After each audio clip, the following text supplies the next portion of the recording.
Imagine facing a childhood filled with unimaginable pain, second-degree burns as a toddler, repeated molestation, brutal beatings from a stepfather, and finding your mother gone at just 14. For most, this would be a life sentence of despair.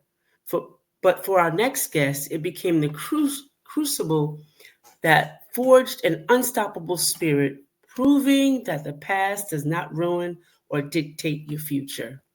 Today, I am honored to have Alretha Thomas, an award winning author, playwright, and actress, currently starring in a Tyler Perry production.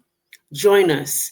Her latest psychological thriller, The Daughter Between Them, named one of the best indie books of 2024 by Kirkus Reviews, explores family secrets, identity, and resilience, echoing our own incredible journey of turning pain into powerful storytelling. Get ready to be inspired, challenged, and utterly moved. Welcome to the show, Alretha. Thank you, Edna. Thank you for that heartwarming introduction. And just it's the daughter between Them. Did I say yes, us? thank you. Thank you for the heartwarming introduction. I appreciate it. Okay. It's great to be on your show. Okay. I appreciate you. And I appreciate you covering these kind of topics because as you said, a lot of people are suffering in silence and they don't really have a forum or a platform and are living in despair. And I really count myself to be victorious and someone that can maybe inspire others to know, in spite of what you might be going through or experiencing now, it's not a death sentence. It doesn't mean that it's going to end that way. Right, right. Alretha, your life story is a testament to resilience, moving through childhood traumas like second-degree burns, molestation, extreme loss. For someone still feeling defined by their past pain, what's the raw truth about how you began to shift that narrative and become a victorious instead of a victim? Well, it took me a while, growing up in the Bay Area. I was born in Oakland. I was raised in San Francisco, and my mom was struggling. She was sickly. She did the best she could with what she had. My mother was an extremely beautiful woman, and so she was taken advantage by, untoward men, if you will. And she met my stepdad, and he had his issues, and I suffered a lot at his hand. But my mom died when I was 14. She was only 36. So I left the Bay Area and moved to Compton to live with my grandparents. And I still hadn't dealt with the emotional trauma from, the things that I had gone through. But it made me excel. Even in when I was a young girl, my mother would say, how do you get straight A's? How do you do so well in spite of everything going at home? And I just believe that God just put that spirit in me I use school and I use reading and books and all those things to escape from what was going on with me. And I forged ahead in high school, graduated second in my class, went to USC, but I still hadn't dealt with the stuff that was going on. And then I had the fallout in my early 20s and I had to get help. And I did. I sought counseling. I got help. And what I discovered and what I think others might want to take a look at, I just hated myself. I hated myself so much. I experienced bulimia and anorexia. And getting help, I found out that the reason I hated myself is because of the things that had happened to me. And I internalized them. And I felt that if these things were happening to me, that I was a bad person. I had to be evil for these things to be happening to me. And I had to unlearn that. And I had to learn that I wasn't the things that happened to me. I had to learn that I was a child of God and that God was with me all along the way that I had gone through these things. And there was a reason I had gone through them.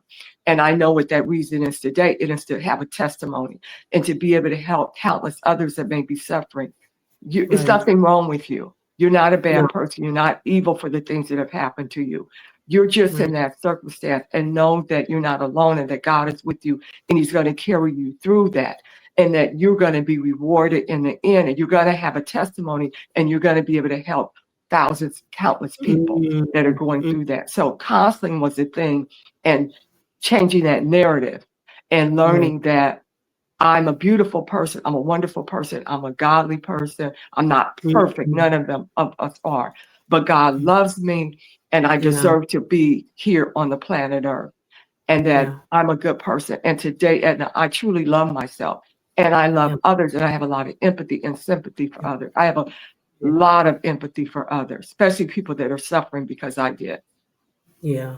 Yeah. That's really good. I think it's so important for us as women to say, that counseling is a great piece of it, because we forget along the way because we're so busy with everybody else and we don't take time for ourselves. And it's the best investment you can have in your life. Yes. Yeah. So your novel, The Daughter Between Them, intertwines family secrets and the complexities of maternal identity. How did your personal experience of losing your mother at 14 and navigating the challenges of relationship influence this, book and the dynamics in it? Yeah, my past, my experience did Hmm. inspire me and played a part in this. And I think the main part was the Hmm. mother-daughter relationship. Right. It's Okay. very difficult to lose a mom at an early age, and I know I'm Yeah. not alone. Um, it's hard, especially when you become a woman, especially losing a mom at a young age, not Mm. having that unconditional love, because a mother is going to love you unconditionally, like no one Hmm. else can. And I remember my mother, because she suffered from asthma, she would have these attacks and she would have to be hospitalized. We'd have to go to foster home temporarily. And she would, in between breaths, she would say, "No one's going to love you like I love you." And as a Hmm. child, I didn't understand that. But as an adult, I do understand that. I'm watching The Handmaid's Tale right now. I'm on the late show with that series.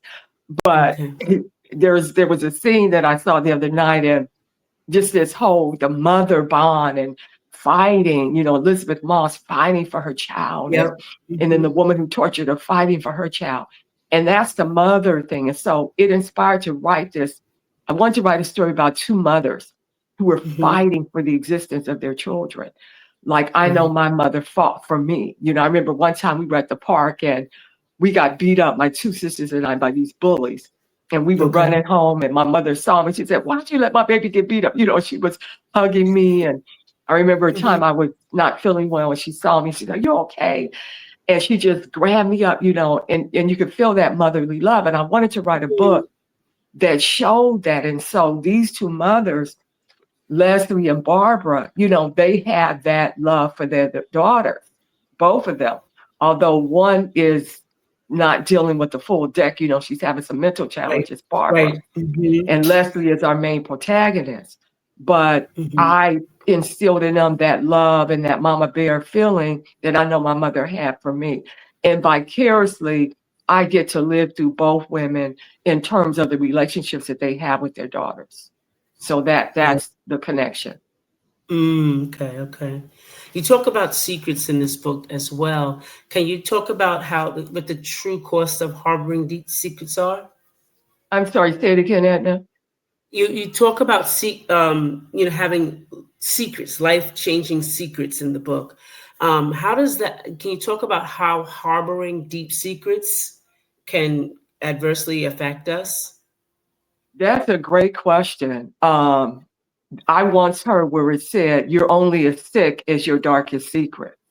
Oh, yeah, yeah. We have to let go of secrets, because secrets, when you harbor them, they cause unease, which turns into disease. Right. So I believe that you have to share it with someone. Whatever you're holding in, whatever has happened, you have to find somebody to share that secret with. I Hmm. don't care who it is, someone you can trust, because when Yeah. you're holding it in, you give it power and it eats Hmm. away at you. You have Right. to let it go. And I have shared every secret that I ever had with someone.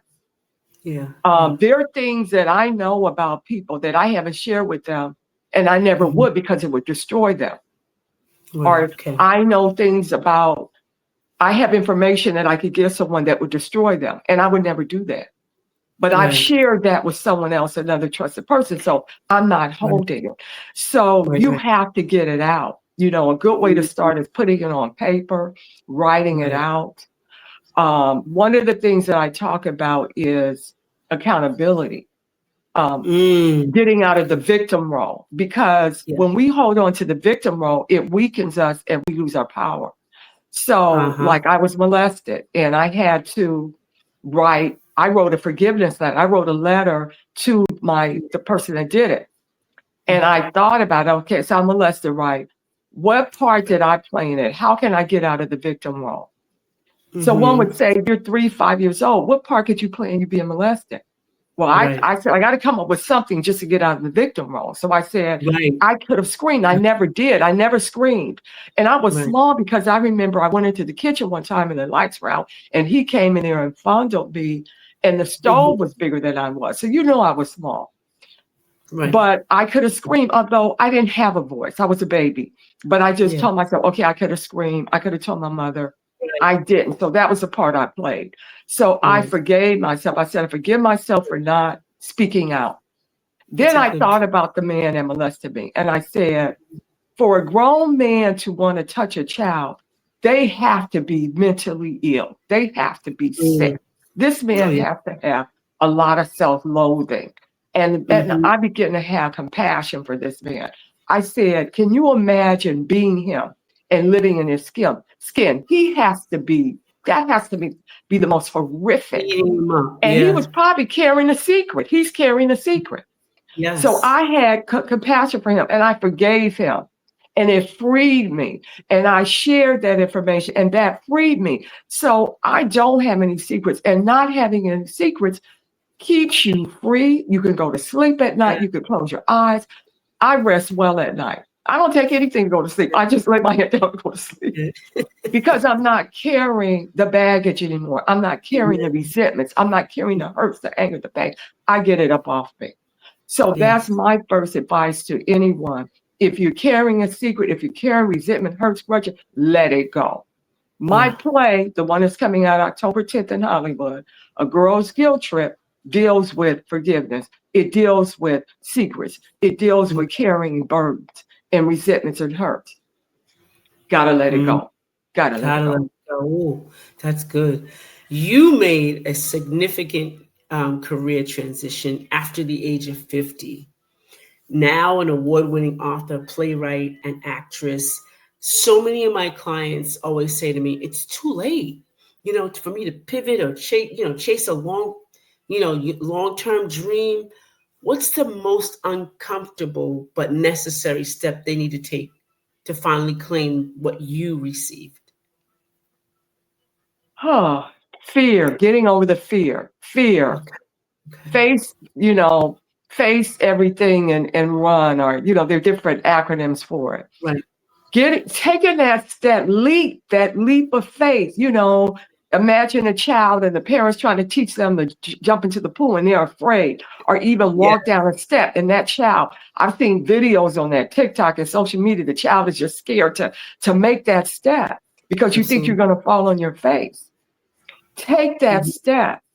Don't be afraid. Getting past the fear. What do you have to lose? Right. Nothing. But you have No. everything to gain. That's right. So I was in corporate America. I had a stable job. I had an income. And I went to my husband in 2016 and I said, if I can make it work, if I can make the math, as they say, would you be okay with me stepping back full time into writing and acting? Hmm. I'm married to an amazing man. Thank God he said Yes. yes. And I took that step. There was no guarantee. I'm Hmm. older. I'm not 20, 30, 40. I'm older now.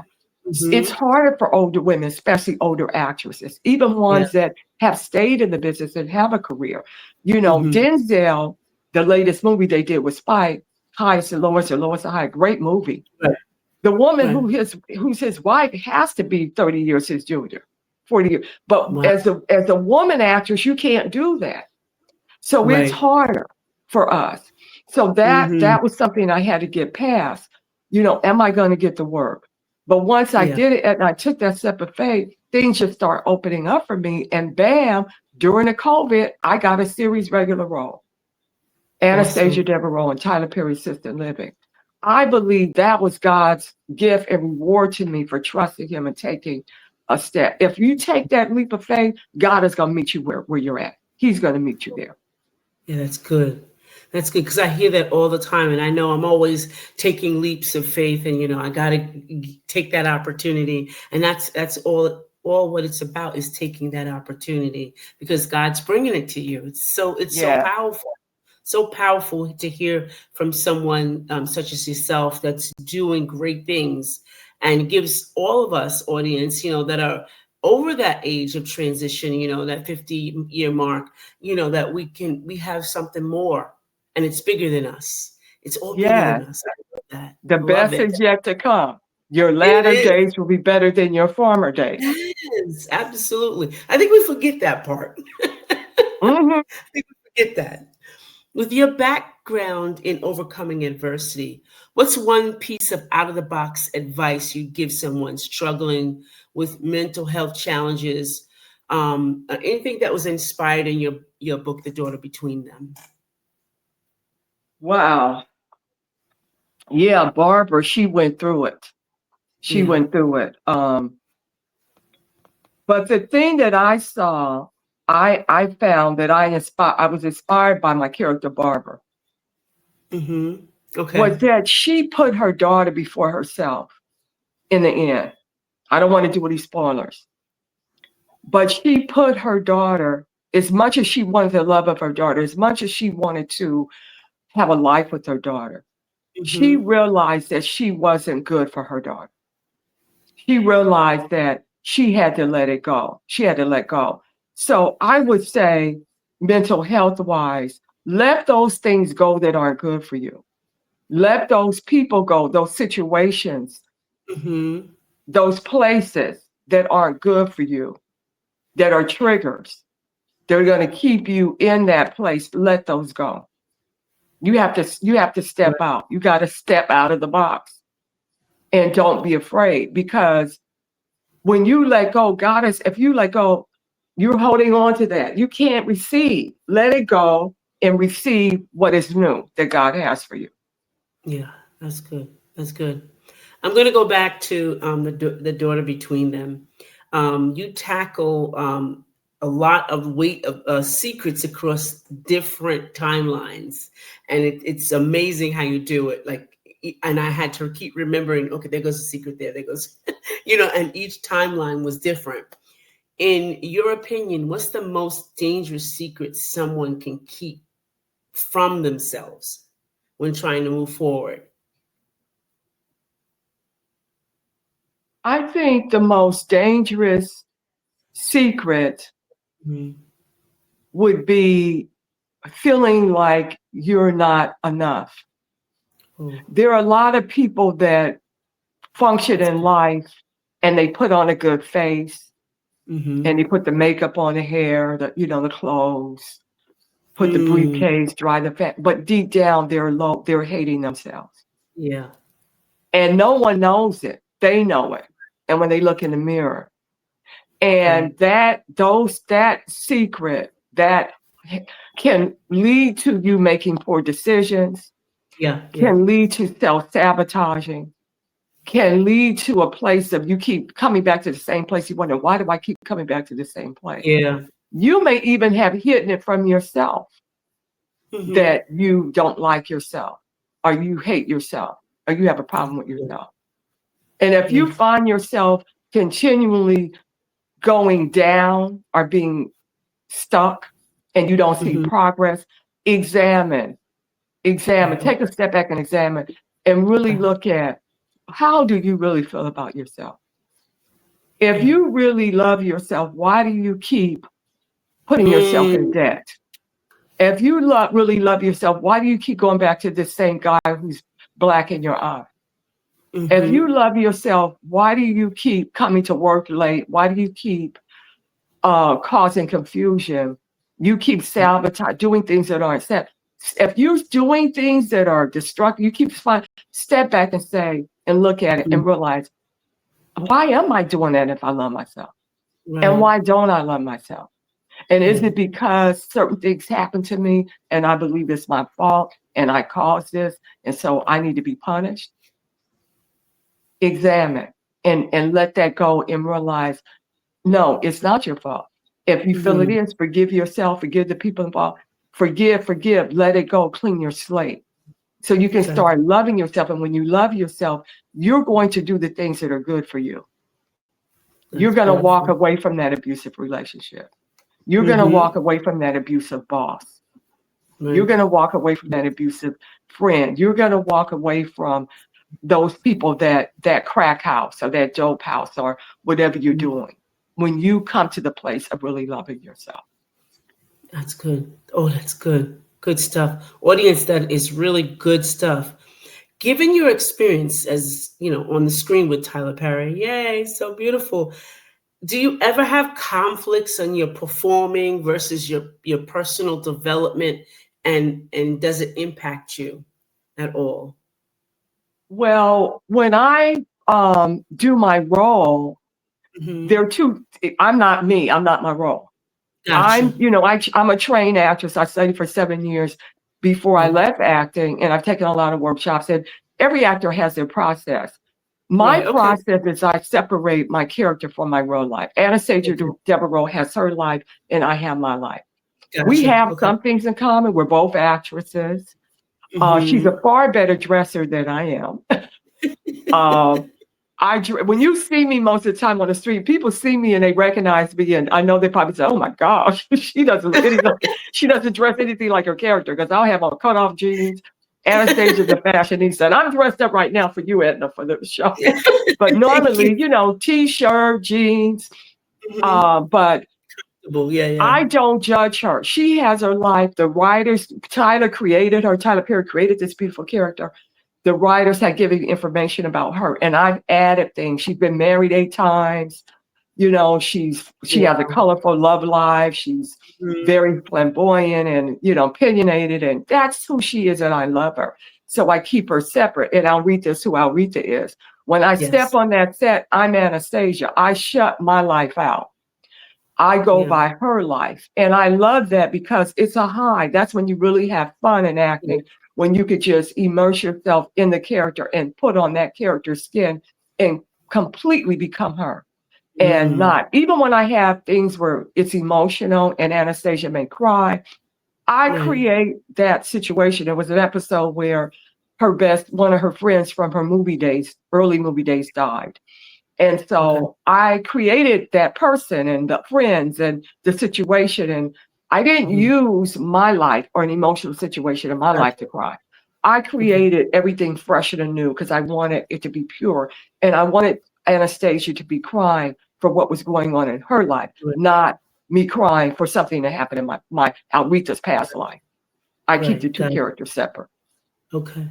Would you say that the ability for you to even say that in the mindset that you are in now, that that's a secret weapon to even, kind of take control of our own lives, like using that ability, we have control over that? I would say, gosh,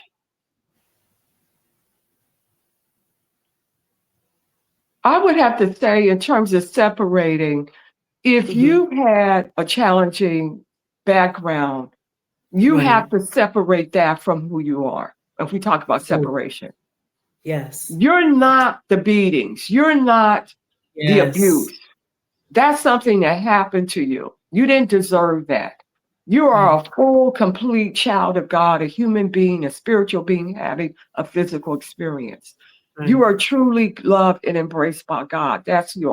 You're not the beatings. You're not the bad stuff that happens. So Right. yeah, know that and realize Yeah. that those things happen to you. It was an experience. It's over. You get to share how you've overcome that. And it Hmm. happens so that you can be a testimony and light to others who are going through. So you can tell them you can have a life. You can Yeah. have a better life. Well, that's good. You're a child of Wow. God. You're You're not what giving me happened to you. Yes, you're giving us so much. Audience, we're receiving so much information and just great things.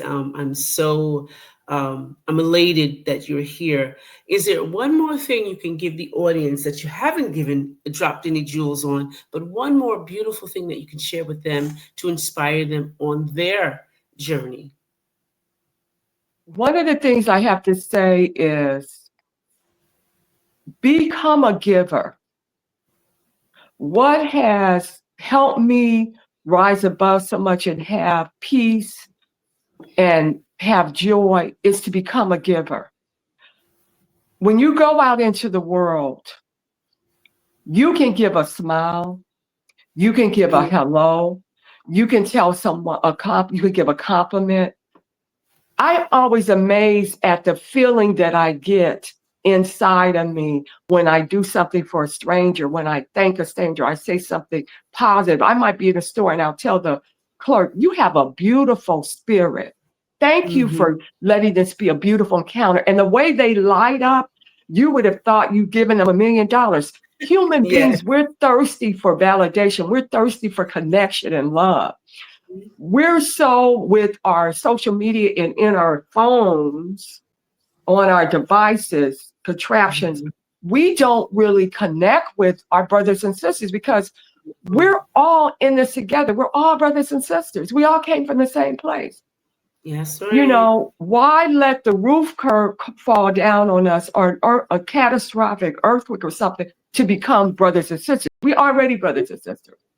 So I find that I am so uplifted when I give, not just monetarily, but like I said, simple things. You're beautiful. I'll see a couple sometimes. You're a beautiful couple. And people just light up. Just a word. Give encouragement, give love, go out with a smile on your face. Come outside of yourself. And especially helps if you're feeling down and depressed. Get outside of you and project love and ask someone else, how are you doing today? You look beautiful today. Can I help you today? Can I help you to your car? An elderly person. Giving, become a giver. Yes. Absolutely, and you're so right to connect that to this arena that we're in now with the apparatuses, I call them, and devices and phones and we're all disconnected. I go out now and I look and people are walking in the park and people are sitting on their phones with the kids and they're just scrolling through phone, not connected. But yeah, you're right, is to connect with to everyone. You're so right. You're so right. Wow, this has been an incredible, powerful, raw, and inspiring conversation with you, the phenomenal Alretha Thomas. Thank you, Alretha, for Thank you so much. And like I said, I give God the glory. Without him, I wouldn't be here.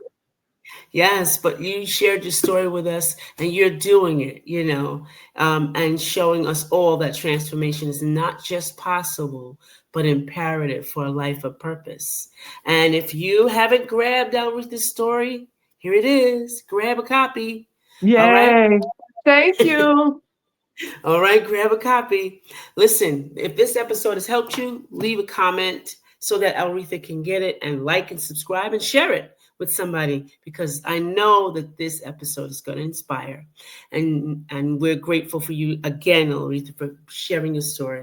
Thank you for having me, Anna. God bless you. Thank you so much.